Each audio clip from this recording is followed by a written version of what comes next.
Hi guys, welcome back to my channel. If you are new, I am Sarah. Welcome. Hit that subscribe button. It'll be right here. You can join our little YouTube family. So today I'm going to be talking about how I was such a good private investigator. I found my camera that I thought was missing and gone forever, and I found it and got it back. I'm going to be sharing that story with you. If you guys want to see, then just keep watching. So I talked about it a little bit, how I was invited to Generation Beauty in New York City. So I went, I got dressed, went all by myself. You weren't allowed to take anyone with you, so I went all by myself, which is very random. I really don't go anywhere by myself. So I went to the cocktail party, which was on Friday night, and I decided to take my DSLR camera with me and get some footage for you guys, of course, as well as for myself. So I went to the cocktail party. It was a little bit crowded, but it was a good time. Like, I'm so awkward. I was there by myself, and I ended up talking to like a couple people just randomly. Like, I got henna and I was waiting in line and I was talking to people, and just throughout the night I would like talk to random people. So at the end of the night, you got a swag bag, and this bag was so big. I'm sure you guys seen it like all over YouTube. So I was carrying that bag, my little clutch, and my camera, which is a pretty big size camera. I should have never took it. That is the moral of the story. Sarah does not need to be taking anything anywhere. So I went downstairs and I was waiting in like the little lobby to get a cab or get a ride back to the hotel. And I was sitting at the table talking to a girl and another girl, and I had a few glasses of wine. It was just a whole catastrophe of just being irresponsible with stuff, having too much wine, and just not paying attention. So when I was done talking to him, and I got up and I left, and I went outside and I was waiting for a cab, and I found the cab, and I get in the cab, and as soon as he's pulling off, I was like, my camera! So luckily the cab driver went back around, pulled back into the front. I walked into the building. I was like, did anybody see my camera? I was just here and I left it. And it was like a little table with people sitting there. And they were like, no, we didn't see your camera. But the other girl that I was talking to, she was gone. So I was like, oh, my camera is gone. It was like I went Friday, and then Saturday was Generation Beauty. So at this Generation Beauty, I was like kept thinking about my camera. So I was so disappointed in myself that I let my camera just disappear like that. Like, I had it the entire night. Like, people were bumping into it. I was holding it. I was trying to make sure like I was taking good care of it, getting footage of the event at the same time. But at the end of the night, being irresponsible, I left it and it went missing. So I went to Generation Beauty.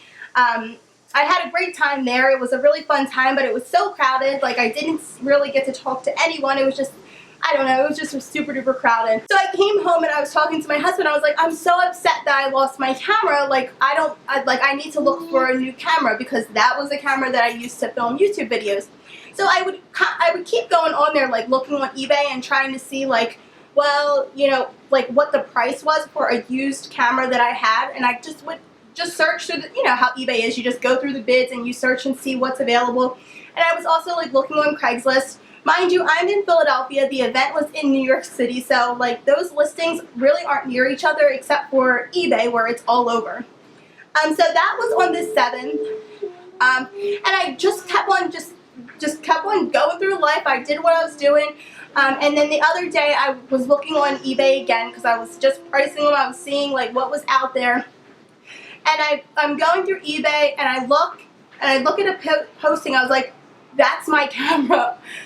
And I sent a message to my husband, and I sent him the picture. I was like, that is my camera.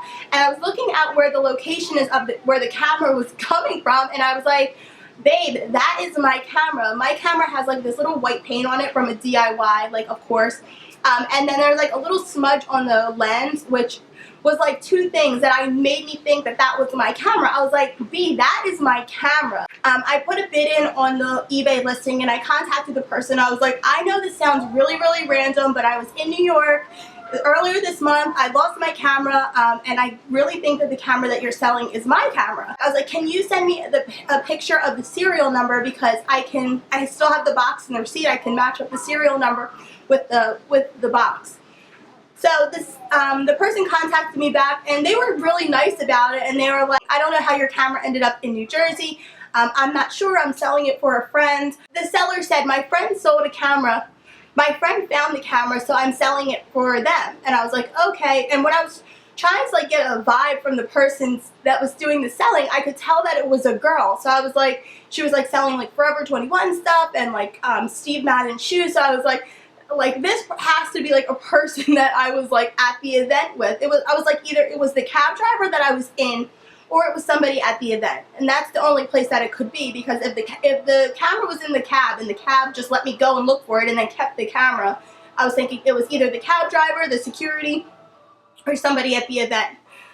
So I was contacting her back and forth, and I was just like, she's like, well, I don't have the serial number's wiped away. And by this time I'm like getting frustrated, because I look at the picture again and I see this chip that's on my lens, and it's in the same exact place. So that's when I knew. I was like, that's my camera. I know that's my camera. No, I need to figure out how I'm going to get my camera back. So I messaged the person back, and I was like, trying to be a little threatening, you know what I mean? I'm terrible, but I was like, listen, it's against eBay rule to send, it's against eBay's rules to sell anything with a scratched off serial number, because it's not yours to sell. And yada, yada, yada. You know what I mean? I don't know. I wasn't trying to be threatening. I just wanted my camera back, and I was like, listen, I'll pay you to get my camera back. Anything that it costs you, I will give you the money. I just want my camera back. Like, I don't have the money to buy another camera that I already had. I could see if it was like an upgrade or something like that. I just didn't want to have to buy a new camera when I already had the camera. So me and the person exchanged words, and I ended up giving him my phone number, and I was like, listen, please have your friend call me, you know, so we can talk about it, yada, yada, yada. So I kept on seeing a phone number popping up, and I'm like, I didn't even answer. And then the person sent me a message like, answer this number, call this number, they're trying to call you. And from the conversation, it kind of felt like she was just not going to give the camera back, like she didn't want to deal with it. So when the person called me on the phone, I was just like, oh my gosh, I didn't know if it was a guy or a girl calling. I actually kind of thought that it was a guy calling. So I was like kind of wanting my husband to talk, because I'm so nervous. So he answered the phone, and he was like, hello. And the first thing the person says is she a YouTuber? And I was like, oh my gosh, this person has my camera. They have my camera. Like, I know that they found my missing camera. So we ended up talking to the person on the phone, and come to find out, it was the girl that I was talking to, like, when I was sitting at the table.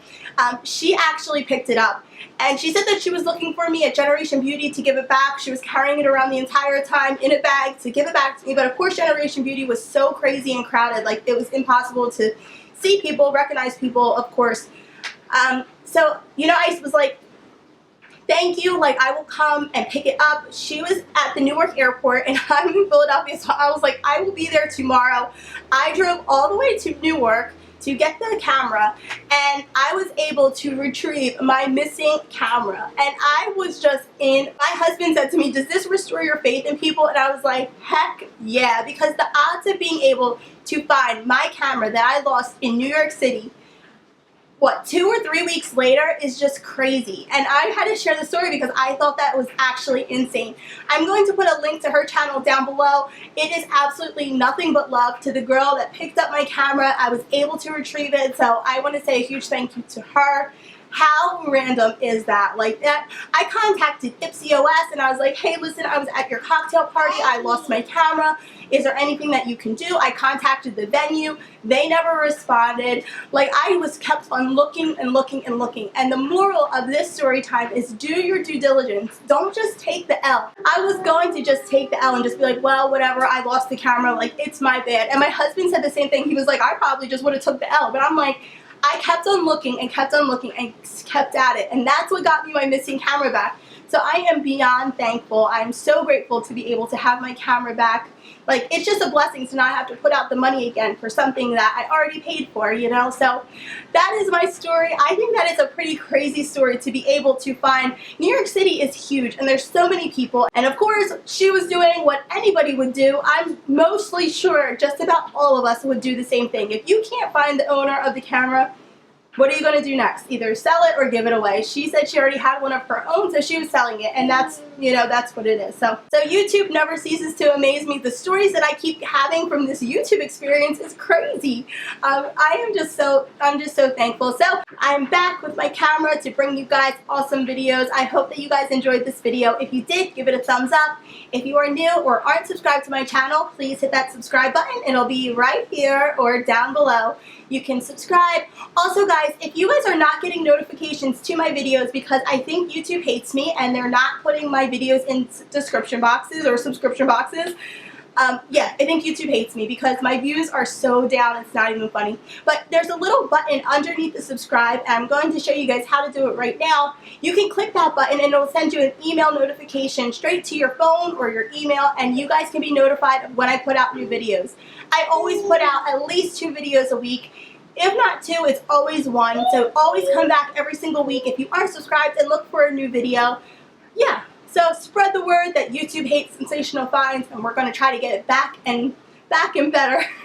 Let me know your craziest story. Share it in the comments down below. As always, I love you guys from the bottom of my heart, and I will see you in my next video. Bye, guys.